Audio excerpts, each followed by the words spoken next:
দুই নৌকায় পা দিয়ে চললে কি হয়? একসাথে ঝালও খাবা আবার মিষ্টির স্বাদও নিবা। তো আমিও গতকালকে দেখলাম কি হয় দুই নৌকায় পা দিয়ে। তো আমি দুই নৌকায় পা দিয়েছিলাম কিভাবে বলি। ইফতারে ঝাল ঝাল মুড়ি মাখা আর রসে ভরা মিষ্টি জিলাপি একসাথে মাখায়া খাইছিলাম। খাইয়ে এখন পস্তাইতেছি কেমনে, মানে কেমন টেস্ট, কেমনে খাও তোমরা?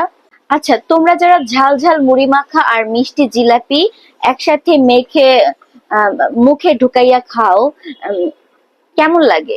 মুড়ির ঝাল, তার উপর কাঁচা মরিচ, সাথে রসালো মিষ্টি জিলাপি মিক্স, মানে এখানে ফিউশনটা কি হয়? তোমাদের এই ফিউশন দেখে আমি তো কনফিউশনে বাঁচি না।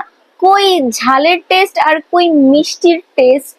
আরে ভাই, এরা জীবনে ব্যালেন্স খুঁজে, এক প্লেটে সুখ দুঃখ দুইটাই মিশায়।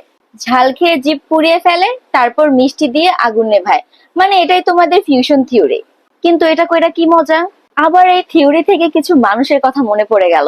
কিছু মানুষ মজার ছলে ঝাল ঝাল কথা বলে, মনে আগুন লাগায় দিবে, তারপর বলবে থাক রাগ করিস না, মানে একটু মিষ্টি খা। যাই হোক, এই রহস্য খুঁজতে খুঁজতে কথা বলতে বলতে অনেক দূর চলে গেছি।